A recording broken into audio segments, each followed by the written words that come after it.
मुंबई में चल रही INDIA गठबंधन की मंथन पर आगे बढ़ेंगे। इसी बीच एक बड़ी न्यूज, ब्रेकिंग न्यूज ले लीजिए। PW रिसर्च सेंटर के सर्वे के मुताबिक 10 में से 8 भारतीय मोदी के पक्ष में हैं। यह सर्वेक्षण 20 फरवरी से 22 मई तक किया गया, जिसमें भारत समेत 24 देशों के 30,861 प्रतिभागियों ने हिस्सा लिया है।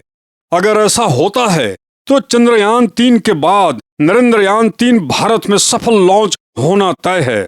चलते हैं इंडिया के तीसरी बैठक में। पहले बैठक पटना के बाद दौड़ भाग भागम भाग गुणा भाग मचाने वाले गठबंधन जुटाने वाले नीतीश कुमार से बड़ी ही चतुरता से हाईजैक कांग्रेस ने दूसरी बैठक बेंगलुरु में कर लिया था। सहभागी सटे सटे किस्मत जागी या ना जागी के अलावा नीतीश कुमार और कर भी क्या सकते हैं।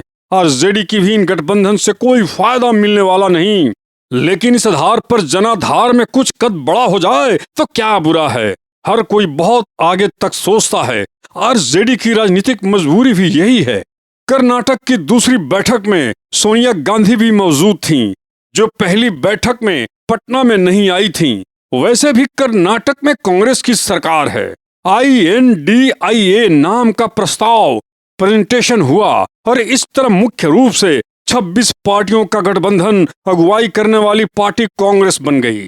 प्रेजेंटेशन एक ब्रांडिंग है। कांग्रेस राष्ट्रीय पार्टी है, राष्ट्रीय मंच है, इसलिए वो ब्रांडिंग का महत्व समझती है, जो नीतीश कुमार और RJD की समझ से बाहर है। और इस तरह कांग्रेस ने नीतीश कुमार को आगे वाली सीट पीछे कर दी, यानी ड्राइवर कांग्रेस है। तमाम राज्य की पार्टियों की दशा भी देशांतर नहीं राज्यांतर ही रहने वाला है। विपक्षी दलों की 2 बैठकें हो चुकी है।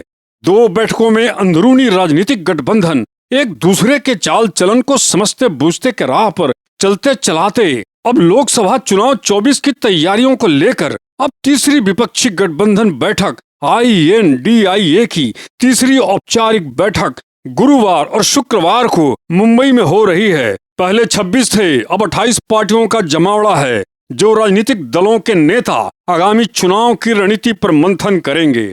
मंथन में जो भी निकले, पहले गुरुवार को विपक्षी दलों के नेताओं का डिनर होना है। इसमें अपने अपने विचारों को चुगने का मौका भी मिल जाएगा। गठबंधन पोस्टर में 15 लोग दिखाए गए हैं। सबसे आगे राहुल गांधी, दाएं बाएं सोनिया गांधी और खड़गे साहब, यानी पोस्टर हीरो तो राहुल गांधी ही हैं। प्रधानमंत्री बनने का सगुफा मन में 28 पार्टियां रख ले, वो और बात है। INDIA का कहना है कि हमारे पास PM पद के चेहरे बहुत हैं, कहते रहिए। कहने में क्या है।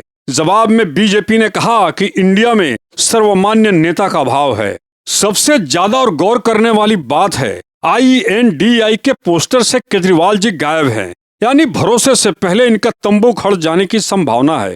वैसे तो सबसे चालाक स्वार्थ की राजनीति करने वाले केजरीवाल ही थे, जिनकी 24 नहीं 2029 पर उनकी निगाहें हैं, जो लगे लगाए फल तोड़ने वाली अपनी लग्गी बड़ी हो जाए, इस उम्मीद पर थे। अब देखें किसे क्या मिलता है।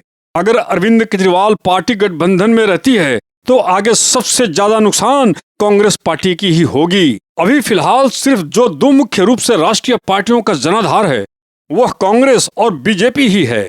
तीसरी पार्टी की सोच में अरविंद केजरीवाल है। चुनावी बरसात में दीवार रूपी कांग्रेस का सहारा ले लिया जाए, इसमें क्या बुरा है। अन्य राज्यों की मुख्यमंत्रियों की तरह अरविंद केजरीवाल का प्लान 2024 पर टिका हुआ नहीं। अरविंद केजरीवाल को मुख्यमंत्री बनाने वाली मूर्ख पार्टी कांग्रेस ही रही है, जिसके हाथ से पंजाब भी गया है। असली मंथन शुक्रवार को होगा। बैठक में गठबंधन के प्रतीक चिन्ह, लोगो, झंडे जैसे फंडे पर फैसला हो सकता है। गठबंधन के संयोजक कौन है, यह भी चुनाव और 11 सदस्यों वाली कमेटी बनाने पर भी बात आगे बढ़ सकती है। चर्चा है कि कांग्रेस अध्यक्ष मल्लिकार्जुन खड़गे गठबंधन का संयोजक बनाया जा सकता है। तमाम दलों के बीच आपसी तालमेल पर भी तस्वीर साफ हो सकती है। मसलन समन्वय समिति में कौन रहेगा, नई दिल्ली में ऑफिस कहां होगा, गठबंधन के प्रवक्ताओं और संयुक्त रैलियों पर भी चर्चा हो सकती है। 6 से 8 क्षेत्रीय दल और गठबंधन का हिस्सा बन सकते हैं, इस पर भी विचार होगा। विपक्षी खेमे के भीतर तमाम दलों की ओर से अपने नेताओं को प्रधानमंत्री पद का दावेदार भी बताया जा रहा है।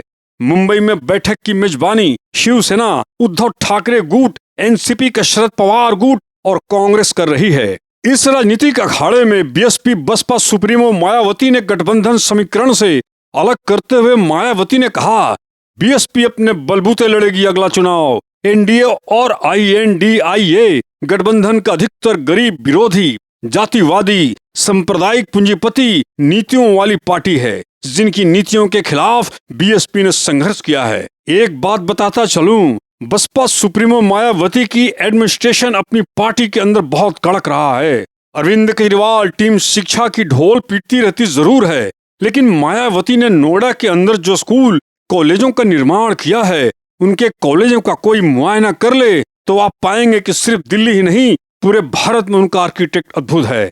न्यूज चैनलों की गतिविधियां और एडवर्टाइजिंग की लालच में अरविंद केजरीवाल के पास मीडिया इर्द गिर्द रहती है और वे राजधानी के नाते अपना प्रोपेगेंडा तुरंत फैला लेते हैं। अन्यथा मायावती के काम के आगे योगी जी को छोड़ दें तो सपा और अरविंद केजरीवाल के काम 2% भी नहीं टिकते। शुक्रवार मुंबई आईएनडीआईए की दशा दिशा पर फिर लौटूंगा। मेरा वीडियो अच्छा लगा हो तो कृपया सब्सक्राइब करें, शेयर करें और इसको लाइक करना ना भूलें। धन्यवाद। प्रणाम।